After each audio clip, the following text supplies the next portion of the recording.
Hello guys, welcome back to the channel. Today we are going to show you how to add story on Snapchat.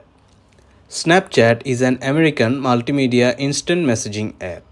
A Snapchat story is a collection of photos or videos that you post to your Snapchat account and share with your friends. Story is a collection of snaps that play in the order they were taken. You can view your friends' stories an unlimited number of times for 24 hours.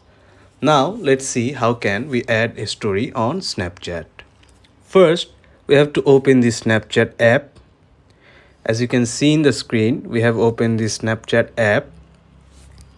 Then take a snap or a video to put in a story.